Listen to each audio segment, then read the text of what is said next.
The Turnstile count for the AEW All-In pay-per-view at Wembley Stadium has now been revealed. More details on why Odyssey Jones was surprisingly and suddenly removed from WWE television, as well as possibly being done with the company as a whole.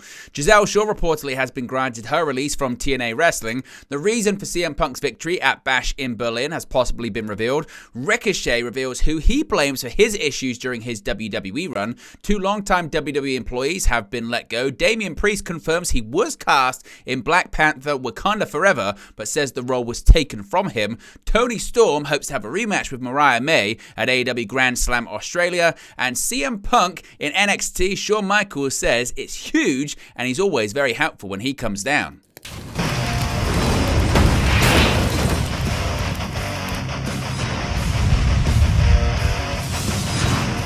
Hey guys, welcome back to Wrestling News 365. Hope everyone is doing very well. As always, there are plenty of news stories to get into in the world of professional wrestling. Let's begin when it comes to some attendance figures for AEW All-In at Wembley Stadium. Of course, it was a big point of controversy last year when it came to the Turnstile count, the confirmed account by AEW about the amount of people that were at Wembley Stadium, as well as the numbers of tickets that were distributed. Well, in an update this year, Brandon Thurston has all of the information and all of the numbers for AEW All-In 2024 at the same venue. Now, the Turnstile count for AEW's All-In events at Wembley Stadium this year, according to Brandon Thurston of WrestleNomics, was 46,476. WrestleNomics confirmed on Tuesday with a representative from Brent Council, the local government where the stadium is located in the UK. This figure represents the number of tickets recorded as actually used for admission to AEW's biggest event of the year. AEW President and CEO Tony Khan posted on social media last week Tuesday, 2 days after the event, that the event sold over 50,000 tickets. Additionally, WrestleTic's most recent analysis of the ticket map estimated that 53,393 tickets were distributed for All In. This number includes both tickets sold and tickets given away for free. This estimated number isn't a final count from WrestleTix, and a final estimate may come later. For comparison to last year's events, there are the 3 types of attendance measurements for AEW All-In 2023, which was also held at Wembley Stadium.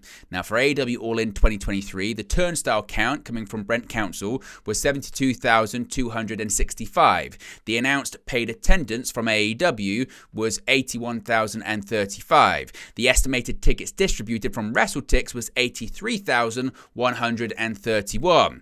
In comparison, AEW All-In 2024, the Turnstile count coming from Brent Council was 46,476. The announced paid attendance by AEW was over 50,000, according to AEW President Tony Khan, and the estimated tickets distributed, according to WrestleTix, was 53,393. The 3 metrics represent a consistent difference this year compared to last year, each down by about 36%.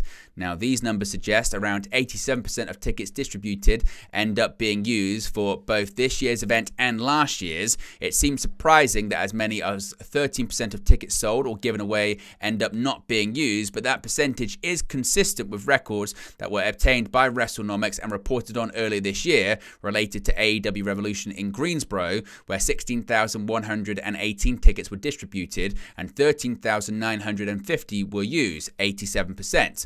After last year's All-In, Tony Khan said the gate was over $10 million. Now, WrestleNomics say they don't have information about the gate for this year's event just yet. WrestleNomics also say they contacted AEW representatives for comments on the report, and of course, if they do get any more updates, we'll let you know in an upcoming video. Now, seemingly the reason for Odyssey Jones' sudden departure from WWE television has now been revealed. Now, as I mentioned, there's been a lot of speculation about what's been going on after he was removed from the WWE roster page on the company's website, and he was not present last night at Raw or last week either. Now, initially, according to Sean Ross Sapp, here's what he had to say about the matter. He said Odyssey Jones was removed from the WWE roster page on Monday, leading to heavy speculation about his status. Fightful were given a heads up on Sunday that Odyssey's status had changed with the company, but weren't given clarification. It was confirmed to Fightful on Monday afternoon that Odyssey Jones wasn't at WWE Raw and was not factored into creative plans for that evening. Beyond that, it was also noted to Fightful that Odyssey Jones was not at last week's Raw and was not in, quote, immediate creative plans, with no further context provided. Last week, Kofi Kingston and Xavier Woods referenced Odyssey without mentioning him by name whatsoever. Talent that Fightful have spoken to say they haven't heard from WWE about what was going on with him. Fightful reached out to WWE in an official capacity and didn't hear back initially. And for those asking, his removal from the website was not a glitch. If it was a glitch, it would have been rectified very quickly. Well, in an update, Fightful's Shawn Rossap provided what looks to be the official reason as to why he was removed from television.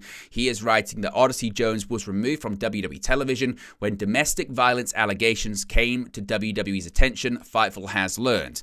Now, Fightful have not heard of an arrest or charges being pressed in relation to the situation. Fightful say they reached out to WWE for comment, as well as a clarification on his status. Talent had not been informed of the situation. Now, let's move over to TNA Wrestling, and maybe some surprising news, or not so surprising, depending on how you look at it. Fightful Select Shawn Rossap has learned that Jazelle Shaw has effectively finished up with TNA Wrestling. Fightful has learned that Shaw recently requested her release from the company, and it was granted on the condition that she worked the Louisville tapings and put over someone on the way out. That match ended up being filmed this weekend. Sources claim that TNA worked smoothly to grant the release and didn't put up a fight in keeping her around. The 35-year-old Shaw had been involved in an ongoing feud with Tasha Steelz, defeating her at the Tampa tapings. While she didn't win any titles in TNA, she competed for the TNA Knockouts, Tag Team, Ring of Honor Women's World Title, AAA Rena Dorita's title, and New Japan Strong Women's title during her nearly 3-year run in Impact/TNA. During that time, she was also Progress's Women's Champion. Shaw is booked for Scott D'Amore's Maple Leaf Pro Wrestling later this year. Fightful have been told that those in TNA expect her to be a regular for that promotion moving forward.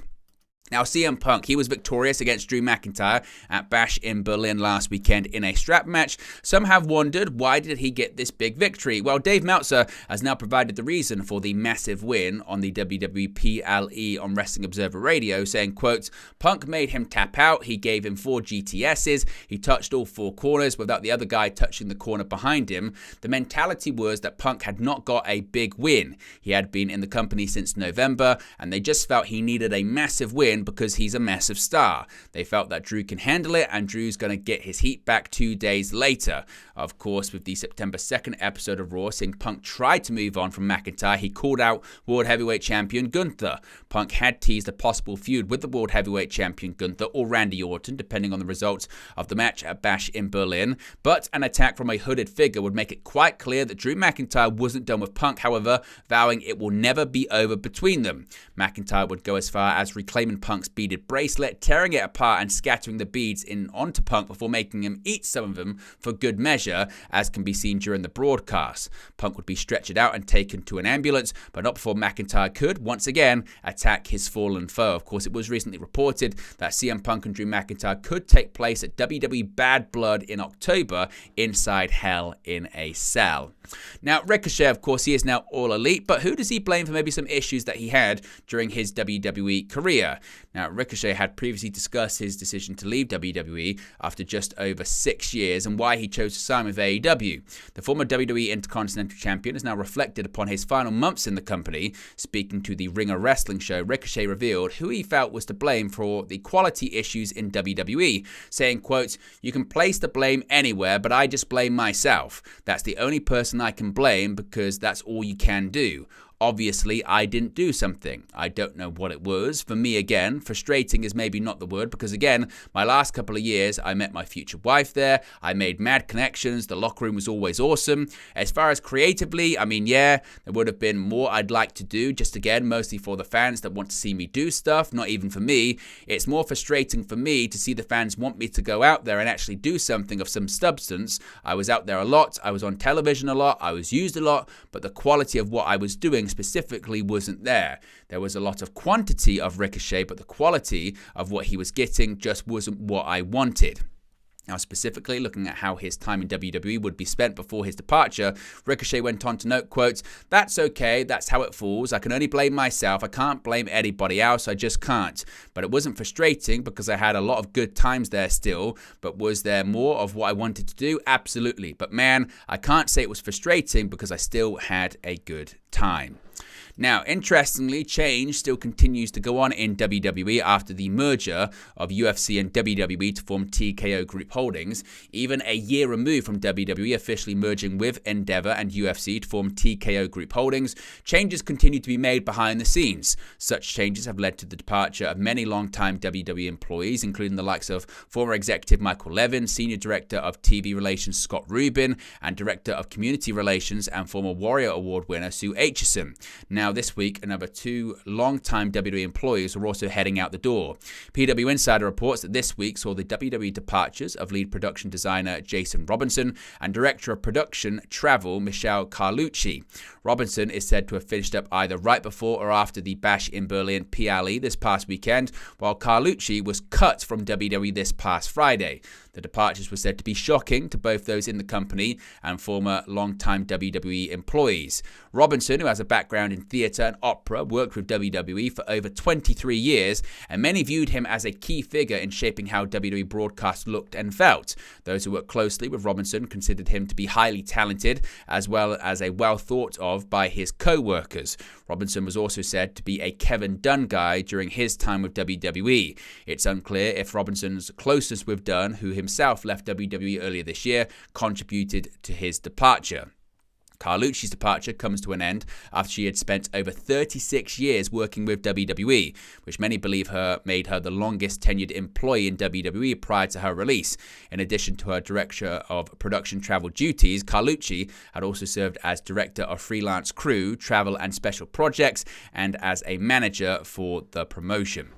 Now, Damien Priest with an interesting revelation when it comes to a big project reportedly he was cast in, but it didn't end up happening. Damien Priest was set to be in the Marvel Cinematic Universe. For some time, rumors about Damien Priest potentially having a role in Black Panther Wakanda Forever have surrounded the WWE superstar.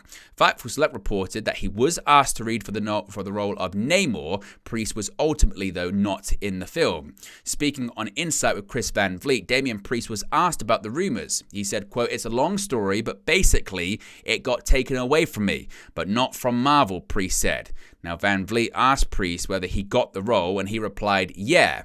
Priest then agreed with Van Vliet when he pointed out that the regime was different at the time, as casting took place before Triple H took over WWE following Vince McMahon's departure.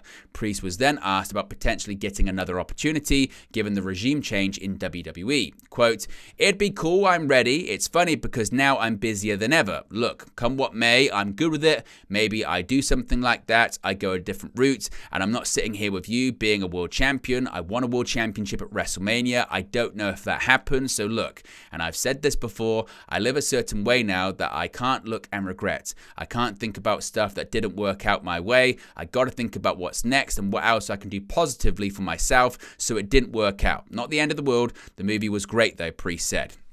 As Priest noted, his career in WWE has reached new heights as he went on to win the World Heavyweight Championship at WrestleMania 40. He has since become one of the top superstars on Monday Night Raw.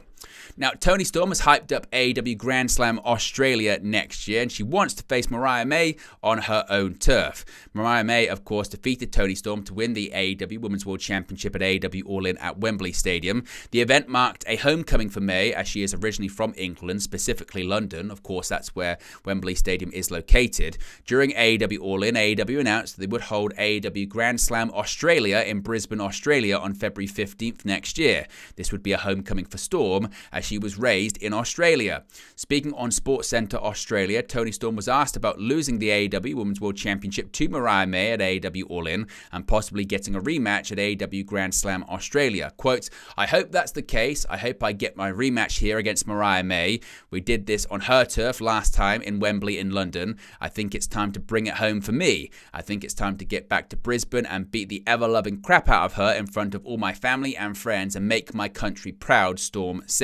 We'll have to wait and see indeed if that is the case. And finally, we've seen this growing relationship between CM Punk, Shawn Michaels, and NXT, and the Heartbreak Kid has been waxing lyrical about the former WWE champion. Since CM Punk returned to WWE in November of last year, he has made multiple trips to the WWE Performance Center to work with the young talent at NXT. He also appeared at the NXT Deadline Premium Live event. Punk is scheduled to appear on the October 1st episode of NXT, which will mark the show's premiere on the CW network. Speaking on Good Karma Wrestling, Shawn Michaels was asked to discuss what CM Punk has meant to the NXT roster. Quote, "I think the fact he supports us is huge. I think the great thing is he likes a lot of us. He's come to a point in his career where he recognizes, just how great this job has been and how great this industry has been to him. You begin to then learn that you'd like to pass that on. So when he comes down, he's always very supportive, is helpful. But what I appreciate the most about him is that he always checks with our coaches, checks with me again, making sure that we're all on a unified front, as you know, and pushing the same agenda or same direction. I think that's something that you can never beat. A guy that right now, this moment, a living, breathing, global superstar like CM Punk, coming back and interacting with young talent because he's everything they want to be. So that's always going to be a positive because they see me every day. I'm not so special around here. It doesn't even matter. So it's very beneficial for us when a CM Punk or a Cody Rhodes or a Drew McIntyre or a Seth Rollins comes down here and visits us, because now they can talk to the guys that are firsthand doing it and letting them know what it is they need to experience, Michael said. So, of course, the question is, could CM Punk one day be working alongside Shawn Michaels in NXT? Well, it is something that he said he would like to do in the future. But there you go, guys. The latest pro wrestling news for you. Be sure to smash a like on the like button. Be sure to subscribe, bottom right-hand corner. As always, let me know your thoughts in the comment section below, and I'll speak to you again very, very soon. Hey guys, thank you for watching, listening, streaming, or however you come across this video today. Be sure to click on the video on the right there to watch our next video, or click the bottom there to subscribe, or the bottom right-hand corner. Thank you very much, and I'll speak to you again very soon.